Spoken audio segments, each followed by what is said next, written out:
Namaskar to all of you.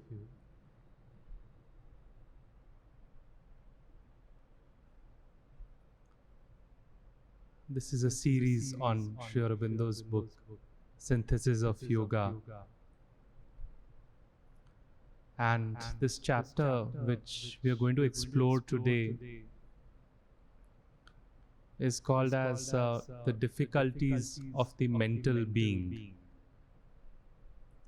It is a part of the section on yoga of integral knowledge.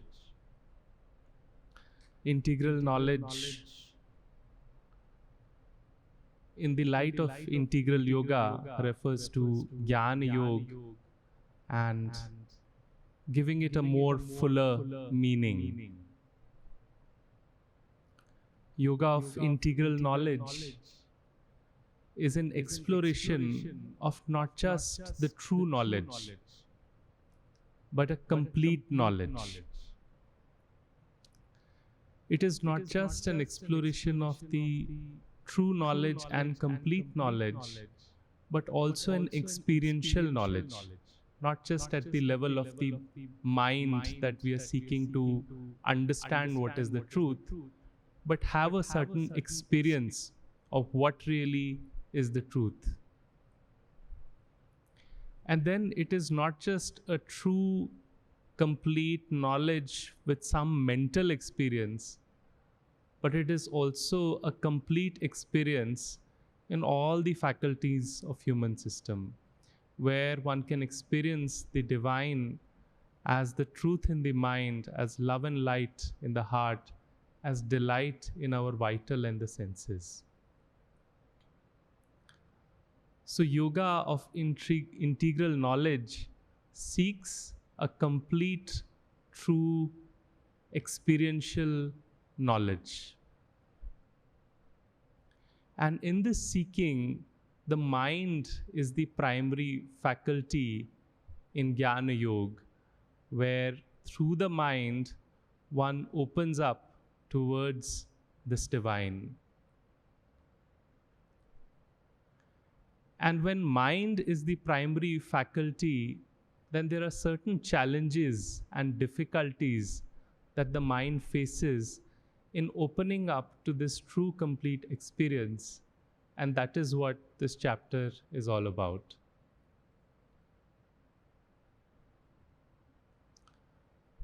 In the journey of mind to move towards opening up to the complete divine experience, the first stage is to open up to the experience of the divine as a Sat, as the pure, absolute, supreme, transcendent, formless divine, which is beyond this time and space. After this first realization, one moves to the unfolding of the experience of this existential divine as the Sat Chit Ananda. That the divine is not just a silent, formless being, it is also the Chit, or the dynamic consciousness. And the divine is not just Sat and Chit, it is also bliss. It is Ananda. So one opens up to Sat Chit Ananda. And this Satchidananda experience also takes up two aspects to it. One is an experience of Satchidananda where the Chit, or the dynamic consciousness, is turned away from creation, from the universe, and absorbed within itself and seeking bliss within the Sat. So it's a sort of a self-bliss. It is sort of a light bulb which is switched off and is happy within itself. So that is one aspect of Satchidananda.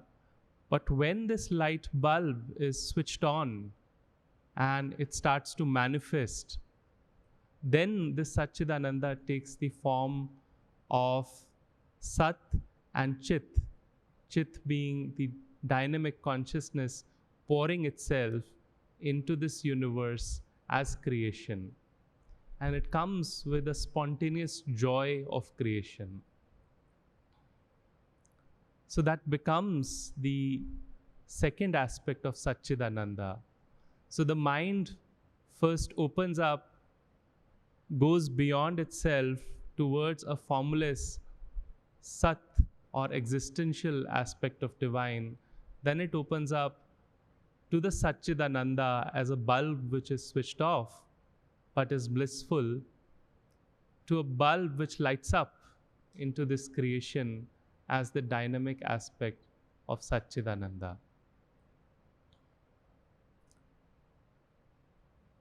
It is important at this point to acknowledge that Sri Aurobindo, although refers to it as the first milestone for the mind to realize this Satchidananda, for many of us, it is still a seeking to experience Satchidananda. And all the previous chapters, the whole process of yoga, which starts with purification, concentration, renunciation, release from the subjection to mind, body, equality, equanimity, unconditional love. All these are preparations for this first experience of Satchitananda. But why Sri Aurobindo refers in this chapter to this experience as the first milestone? Because for many of us, it is still seen as the ultimate experience. Or for many sadhaks, the experience of Satchidananda is the ultimate experience that we seek. But Sri Aurobindo, through this expression, is emphasizing that it is the root of the experience. It may not be the ultimate experience, but it is the root of the complete experience of the divine. So if the experience of the divine as Sat, formless, existential, divine, is the root, then the stem is the experience of the divine as Satchit Ananda, where there is an outpouring of the divine. And the leaves and the branches of the tree is the experience of coming back and repossessing our life in this present moment, the way it is, the mind, the life, the body, the multiplicity, the varied expression of life as originating in that one Satchidananda, that completes the true tree-like integral realization of what really is divine. It is not something just beyond this universe, but it is fully tangible in varied expressions of life in the here and now.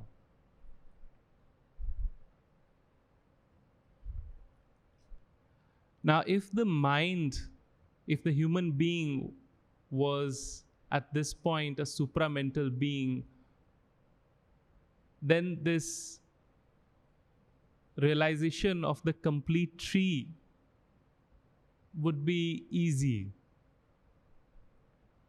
But the reality is that at this point of time, as human beings in our current state of evolution, human beings are still work in progress. We are mental beings. We can have one aspect of the realization.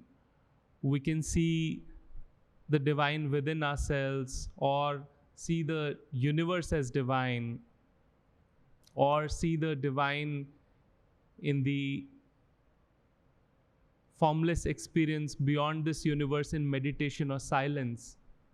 But for the mind to hold all these integral realization, integral knowledge, and integral becoming together, is a challenge.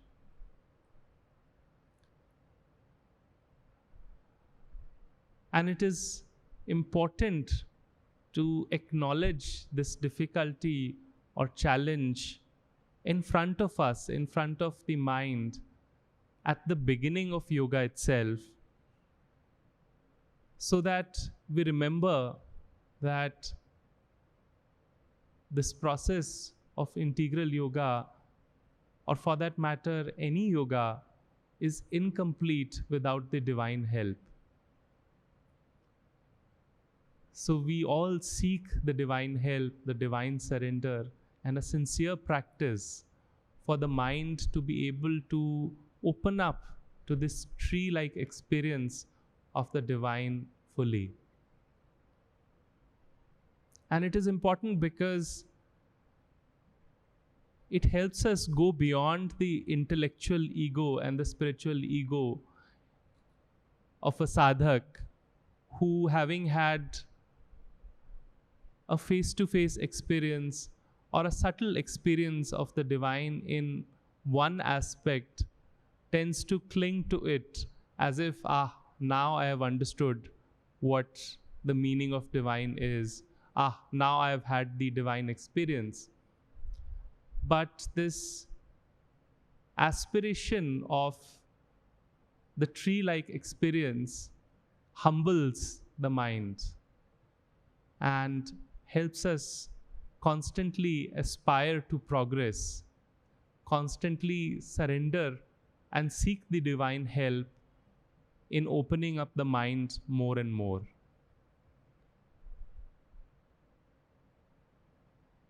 If we look at the human existence, the way the human and the spiritual ladder of existence is there, Sri Aurobindo describes it as a ladder with 7 steps.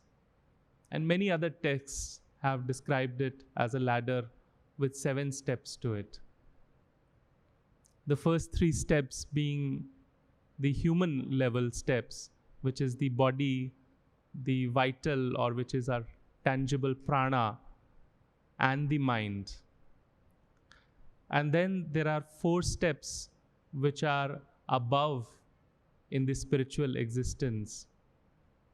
The 4th being the supermind, where there is self-effective knowledge. Here at the level of mind, we seek knowledge outside. We struggle for knowledge. We hold an object and try to understand it. Whereas at the level of supermind, there is a spontaneous knowledge. Here, we create a sankalp for ourselves that I want to do this, but then we struggle to do this.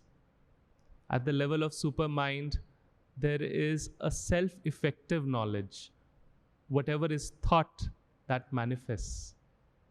So that is the level of the supermind. Then the 5th level of the ladder is the Ananda, 6th is Chit, and 7th is the Sat. So Sat, Chit, Ananda, supermind, and then the human existence of mind, vital, and the body. And between this human existence and the spiritual existence, there lies a lid. And that lid separates the human living and the spiritual living. And the mind and the soul, with its intense aspiration, with the divine grace, with sincere practice, can open up this lid and have an experience to go beyond into this spiritual existence. And many of us sitting here might have tasted that spiritual existence to varying degrees, just subtle forms of deep happiness.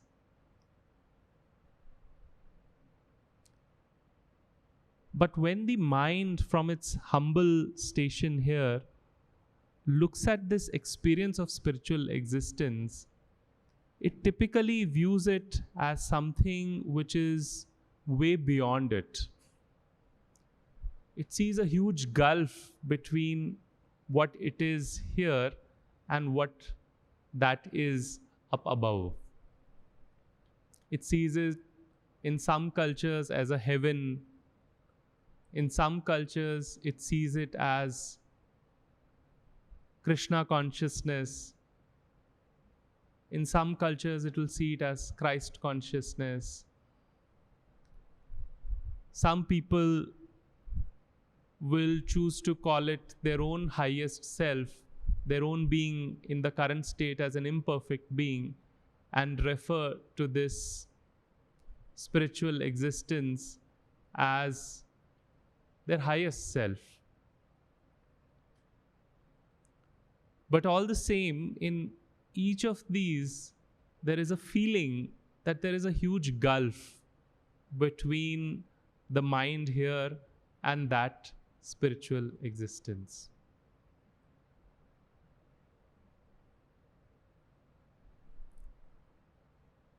And this gulf has been described in Vedas, and it is also a feeling that this gulf in some ways is unbridged. There is no bridge we can easily climb up to and reach that spiritual existence. So there is a distance and it feels unbridged. And in some cultures, it has also been referred to as being unbridgeable. That there is no possibility. Heaven is up there and earth is here, and there is no possibility of actually bridging the two. But in Vedantas, two possibilities have been raised of bridging this gulf between human existence and the spiritual existence. The first possibility which has been explored is a possibility of, let's say, Raj Yoga or Dhyan, Dharana, Samadhi, where the mind is collected, it is concentrated, it's brought to a silence. The outward mental activity, the inward mental activity is brought to a silence, and then it rises up into the spiritual existence, into the Savikalp Samadhi, where there is still some experience of the mind, into the Nirvikalp Samadhi, where the mind is fully absorbed up there. It loses experience of the here and now, and it is lost up there in the Samadhi. And this Sri Aurobindo describes as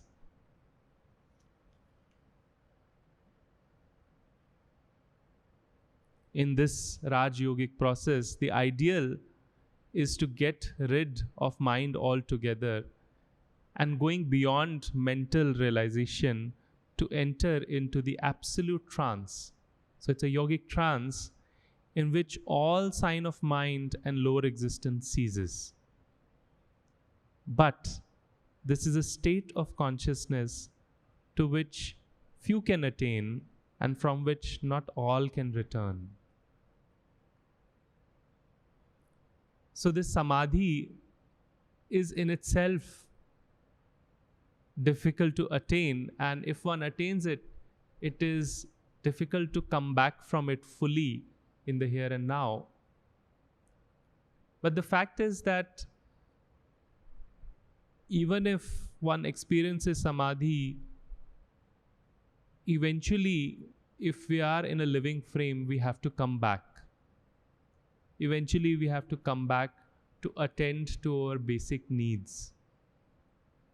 And when the mind reappears, even though with the light of that samadhi, and when it starts to entangle with the world again, the light starts to fade off, and the mind again resumes its older ways of seeking things outside, seeking pleasure, seeking joy outside rather than in that samadhi experience.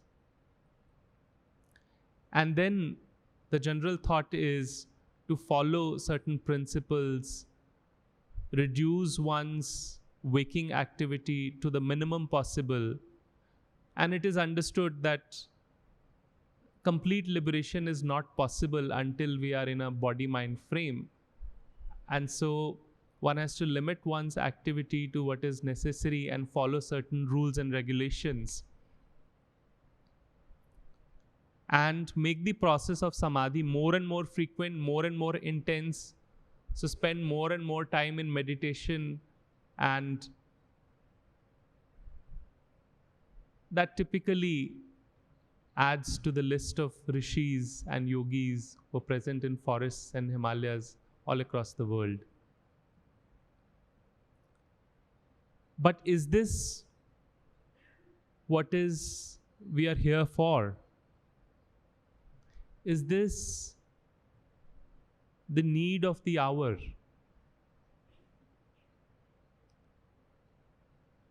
The need of the hour is to transform the here and now. In fact, it is not just the need of the hour, it has always been the priority. If we look at Mahabharata, and Arjuna was faced with this dilemma whether I fight with my relatives, or this is a nice moment to go to a forest and renounce life and seek samadhi, then Sri Krishna was very clear. He asked Arjuna, where has this weakness arisen in you? Your dharma right now is to fight. And if one is to fight, one cannot do it without the mind, because that is how human beings are. We have a mind. So the mental consciousness at this point of time is important.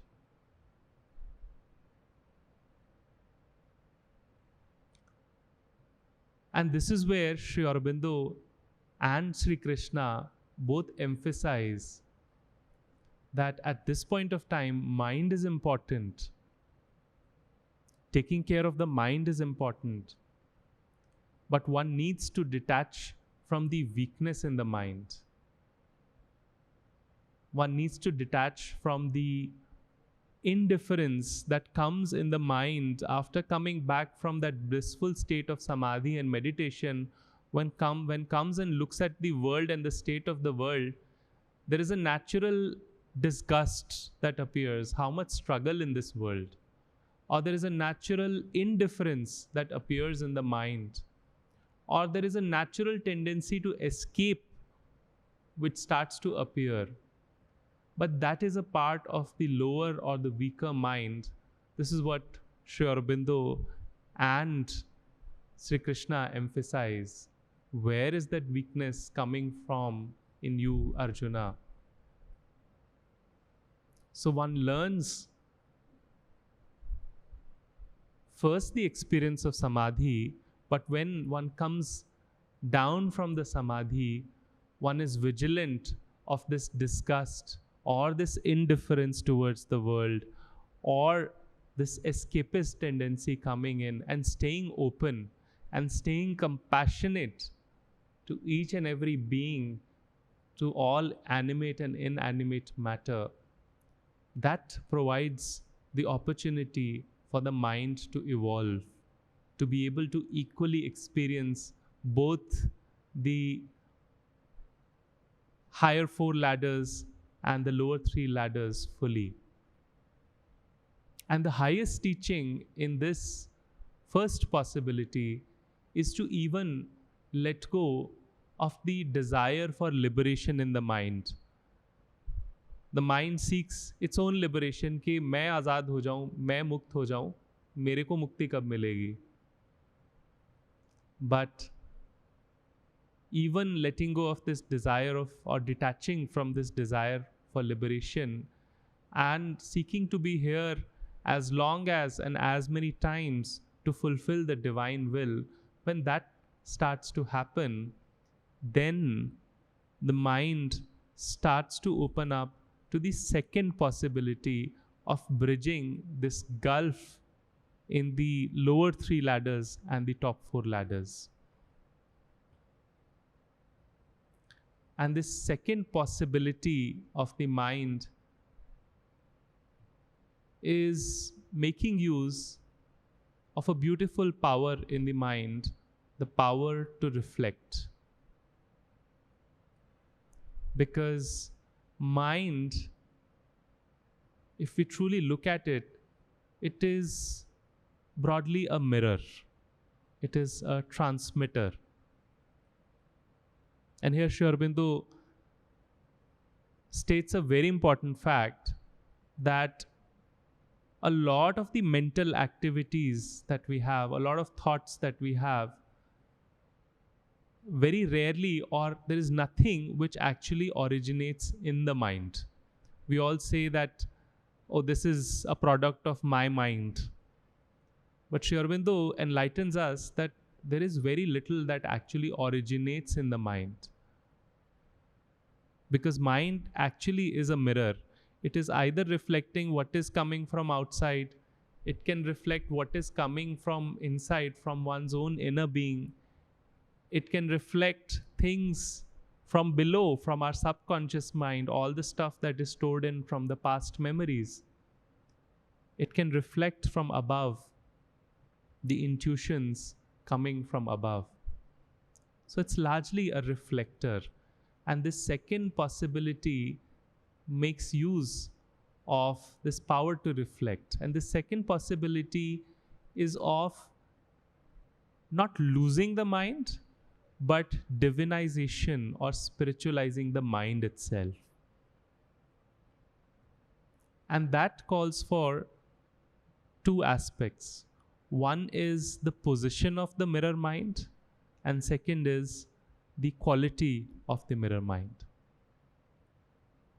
Normally, this mirror is turned outwards and it is reflecting the world forces. Normally, it is reflecting the trigunas.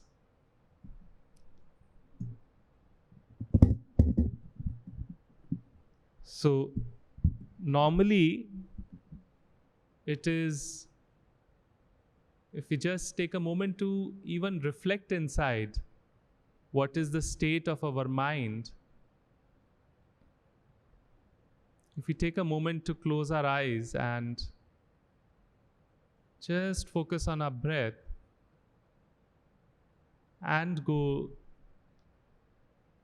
to the depths of our heart and see where the mind is right now. What is it reflecting? One can intuitively say what guna is it reflecting. Sometimes it is tamotamas, where the mind is completely caught up in laziness. Sometimes it is tamurajas,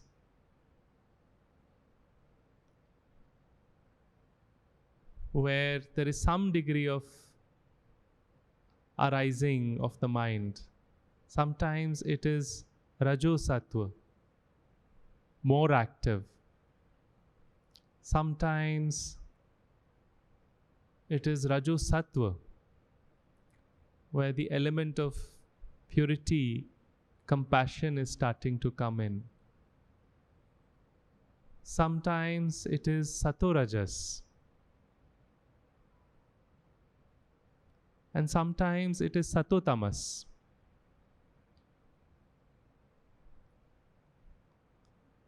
So this reflection of the trigunas in the mirror of the mind goes on incessantly, because the mirror is positioned to look outwardly.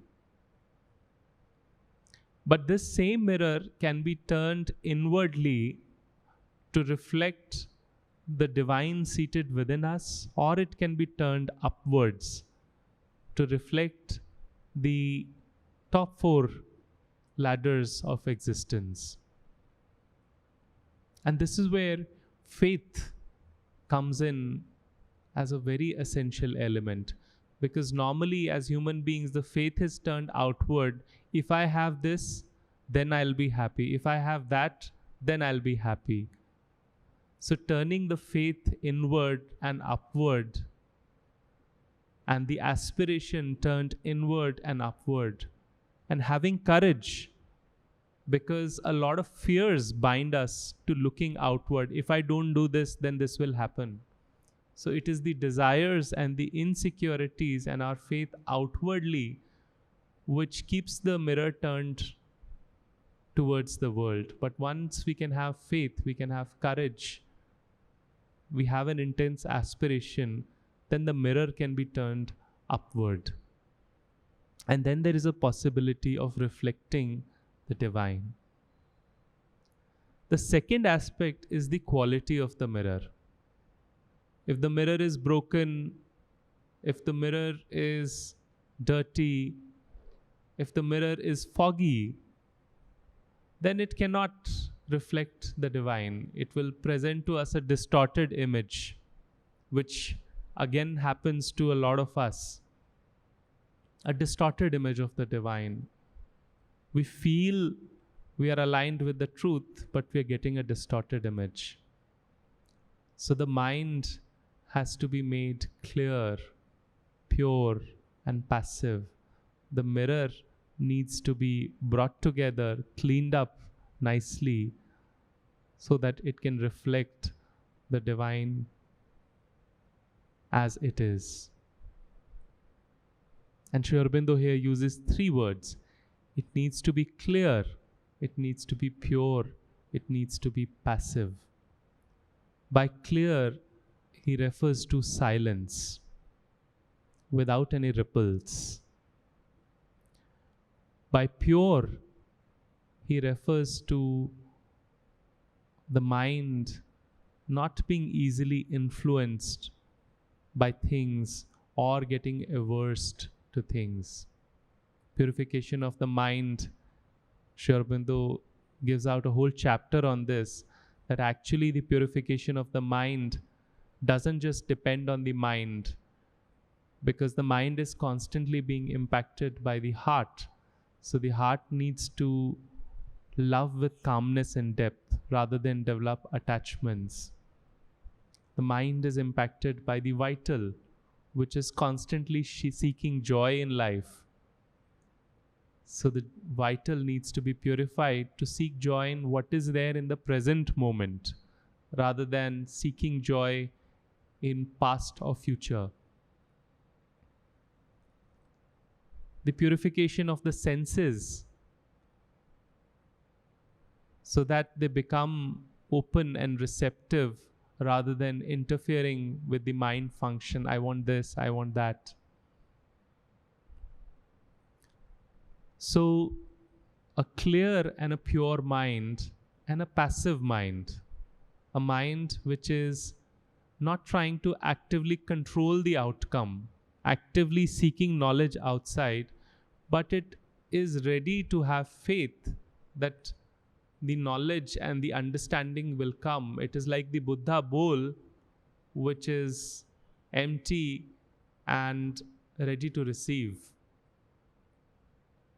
So in a clear, passive, and purified mind, the divine can be reflected as it is.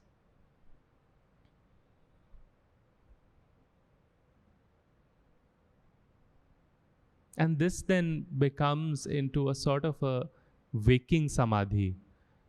If in the first possibility samadhi was losing the mind and being absorbed in the divine above this universe, this is a waking samadhi where one is fully in the here and now, one is fully awake, yet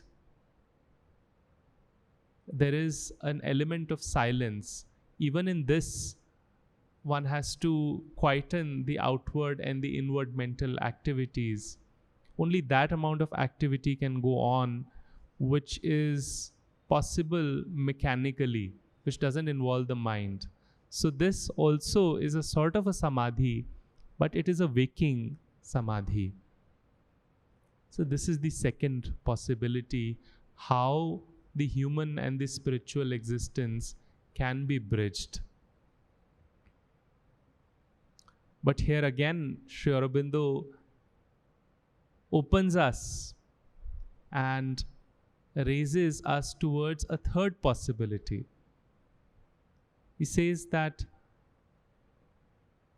the mind doesn't just have to be a silent receptacle. In integral yoga, the dynamism is essential. A dynamic samadhi is essential, where even in full flow of activity, the mind develops the capacity to reflect the divine.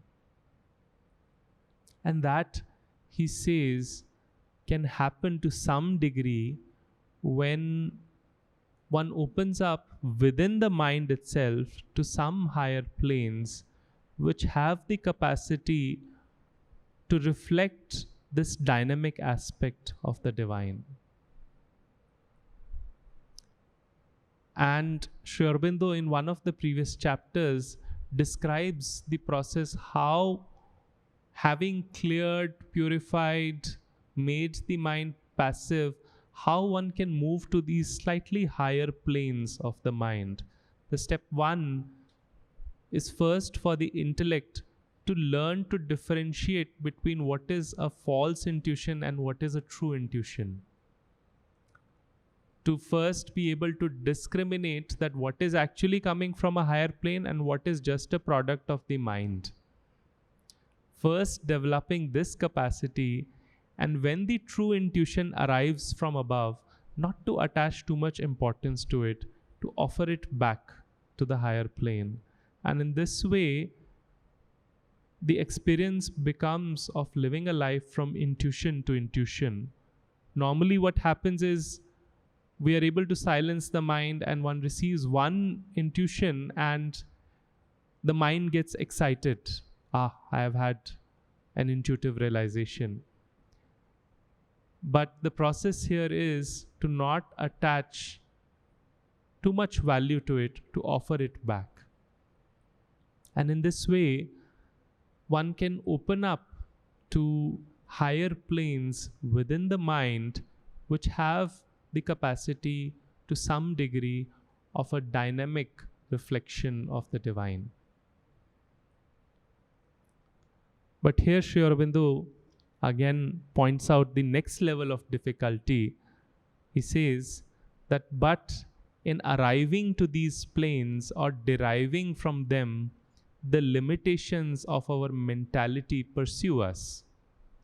In the first place, the mind is an invertebrate divider of the indivisible, and its whole nature is to dwell on one thing at a time to the exclusion of others, or to stress it to the subordination of others. So even when one tries to live a life more and more from these higher planes, the mind's limitations pursue it in arriving to those planes or deriving knowledge from those planes. The mind's limitations pursue it, and the mind's limitation is it works by division. A is followed by B, B is followed by C. It can't see A, B and C are happening simultaneously. It divides things, and that pursues whatever realization there is. So if there is a realization of the Satchidananda as a whole, then the mind tends to divide it as Sat as different, Chit as different, Ananda as different. Or even if one sees the whole, it emphasizes one over the other. So a sadhak who is more connected, the mind is more connected depending on his conditioning and way of practicing, more connected to the Sat, then he's more driven towards Advait Vedant and seeing one, worshipping the one supreme divine formless. The one who is more connected to the Chit or the Chit Shakti becomes a worshipper of the Shakti and is more drawn towards the Tantra tradition. The one who is enamored by the Ananda can then become into a Buddhist seeker who may say that there is no divine mother, there is no divine father. I seek the happiness of life. And then they seek the Buddhist nirvana. Or there could be a possibility that many of us seek the relationship of adoring a personal God, which is an expression of the Satchidananda. Satchidananda is Anantaguni, infinite gunas. And out of these infinite gunas, there can be a combination of certain gunas being expressed into a personal God, be it Shiva, be it Krishna, be it Christ. And some of us seek the bhakti of this personal God. But then again, the mind tends to build up this exclusion that, okay, this is the only truth. There is no Satchidananda. There is no Anantaguni. This is the ultimate. So this is the nature of the mind. And here again, the sadhak has to be vigilant of not rejecting any of these experiences. Each of these experiences are beautiful and they can lead us towards a complete experience. But to harmonize all these experiences, integralize all these experiences, be the Buddhist, be the Tantra, be the Bhakta, be the seeker of the Advait, but harmonize and integralize all of these. And lastly, Sri Aurobindo shares the supreme difficulty of the mind, which is to hold the oneness and the multiplicity together. The mind can have an experience going into the depths of silence of the one divine seated within us. It can go into samadhi and experience the one divine supreme. The mind can also have an experience of seeing the divine as in the depths seated within all of us. But to be able to harmonize and integralize all these experiences at the same time together, to be able to view the whole tree of realization is the supreme difficulty. To hold oneness and multiplicity together is the supreme difficulty for the mind. And Sri Aurobindo leaves it at that. He doesn't offer a remedy to it, because it again brings us to the point that we all need divine help, the divine grace, in order to compensate for these difficulties and limitations that one will continue to have. And it also opens up to another key element in integral yoga of being in touch with the psychic being, which is seated in the depths of the heart, bringing it forward. Because the psychic is in an intimate connection with the Supreme Divine also, and with the here and now. So one can consult, the mind can consult the psychic at any given point of time. When, for example, we have to make a decision, the mind tends to make a decision in form of right and wrong. But the psychic, when the mind refers to the psychic, the decision may be referred to as what is closer to light and what is further away from light, what is aligned and what is not aligned. In Mirambika, my daughter is taught, kya zyada sundar hai, kya kam sundar hai, rather than this is right, this is wrong. So the psychic can interpret things along those lines. So the importance of the psychic being, the importance of surrender, seeking the divine help and grace, are brought to the forefront when we become aware of these difficulties of the mind in seeking the integral knowledge, integral realization, and integral becoming.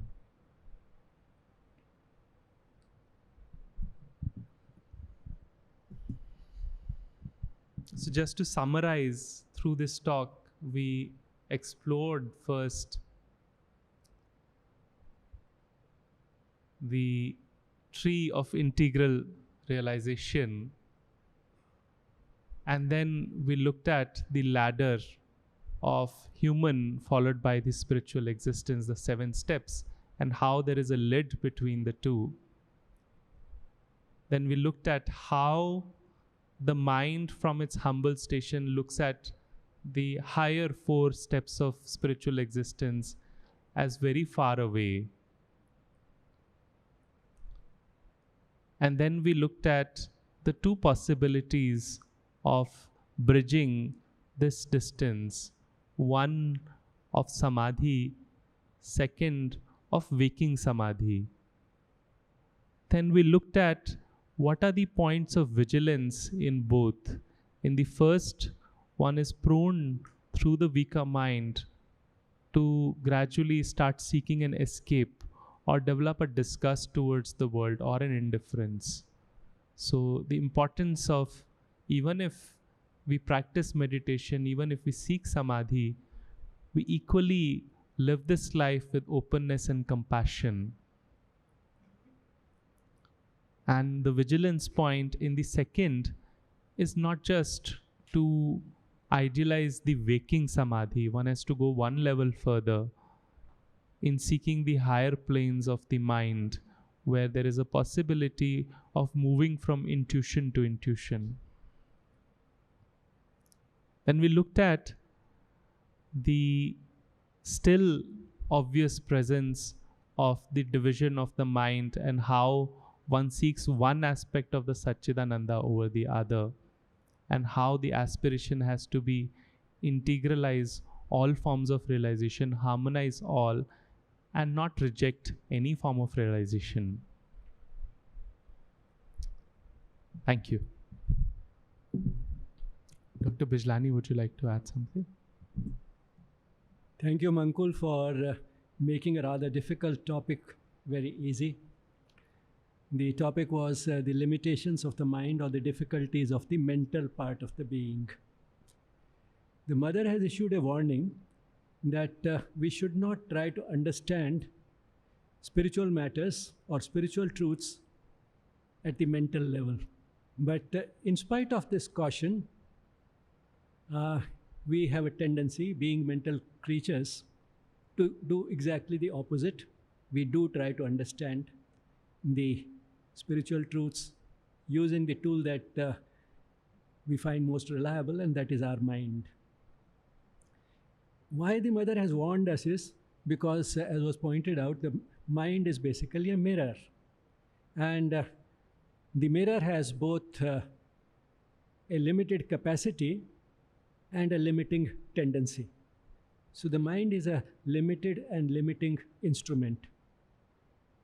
If once again we try to stretch this analogy of the mirror a bit, the mirror has certain dimensions and that limits what we can see through it. I mean, it's not see in it, not through it, but what gets reflected in it, the whole cannot get reflected, only a part which is determined by the size of the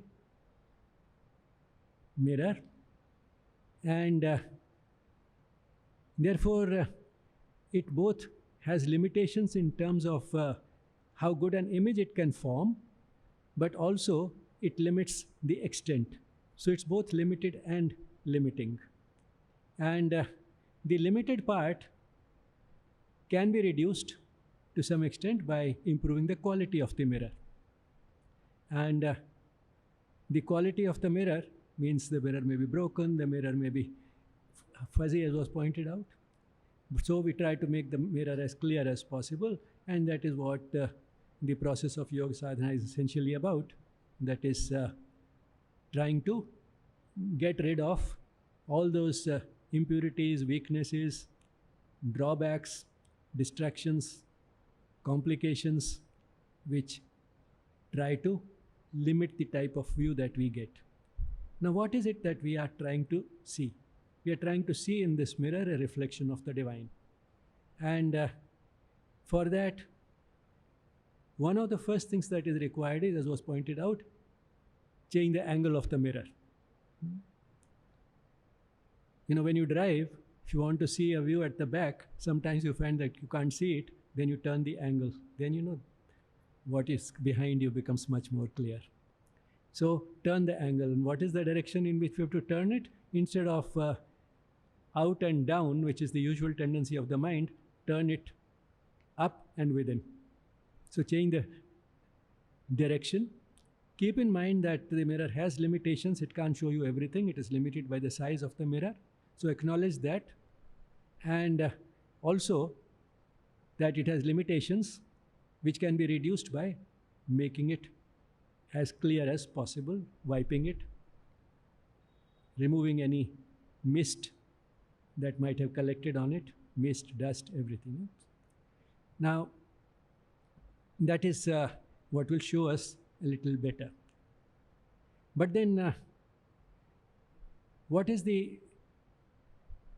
is there anything in which the mirror that the mind is exceeds the mirror that we are thinking about? No, because all analogies have a tendency to break down after a certain point, and that happens in the case of the mind also, because the mind can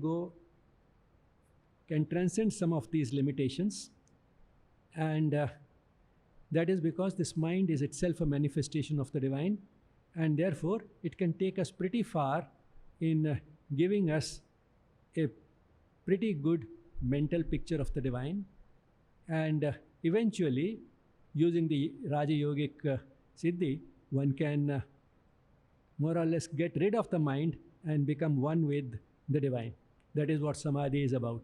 In other words, this mirror is the type that can transform itself into a glass, a transparent glass, and eventually we can get rid of the glass and get a direct view. So that is what essentially Samadhi is about. But that carries a risk, as was pointed out, getting so absorbed in it, taking it as the ultimate truth, that we may not be able to return to the same state where we are able to engage with the world using our body and mind. And therefore, in integral yoga, what has been emphasized is that we may lose the awareness of the body and the mind in that state of samadhi, but it is also important to return, which means we lose them as they are, as limited instruments, the body and the mind, but then we also repossess them, and repossess them in such a way that now we can use them from a different light, in a different light. So we make use of the light illumination that has been gained for making better use of these instruments, the body and the mind. So we continue to depend upon the same instruments, we continue to engage with the same world, but now it is being done from a different plane. So that is what integral yoga is essentially about. So one has to acknowledge the difficulties of the mind, also understand how to quite some extent they may be transcended, and then having transcended those limitations, one should not stop at the stage at which one is totally sort of one with the divine, one has merged with it, and in that process forgotten its manifest form, that is the creation, its manifest form as an individual, that is our own body and mind. We remain aware of all that, but use the body and the mind to engage with the rest of the manifestation, which is also a manifestation of the divine, and try to do it now from a different angle, from a different light. So it is the change in the outer life which is what is the part of integral yoga, transforming outer life, having achieved an inner change. And therefore that experience, the samadhi-like experience, can be only a stepping stone. It can be a preliminary step. It can be a preparation but that is not the final goal in integral yoga, because integral yoga is not about withdrawal from the world, it is about engaging with the world, it is about transforming the world, it's about transforming the world by the way we engage with it. But then for that transformation to happen, the first step is that we ourselves have to transform, and that is how, and it is using this inner light that we can transform our own body and mind, so that now they start functioning more and more in light of that inner light which is within us and is not something static but something dynamic in the form of the psychic being, which is both a source of knowledge and also a source of guidance and also a source of power, which tells us that the ordinary limitations which we experience as human beings are illusory. We are capable of much more because of that inherent power of the divine within us. So these are the three major functions of that dynamic part of the divine within us, the psychic being. It expands our horizons in terms of giving us a wider picture, and it also gives us guidance about how to conduct ourselves, how to negotiate the path in this world, and it also gives us the confidence that what we considered impossible so far because of the limitations of the instrument as we were constituted actually was something which was only a partial truth. The higher truth is that we have much greater capacity.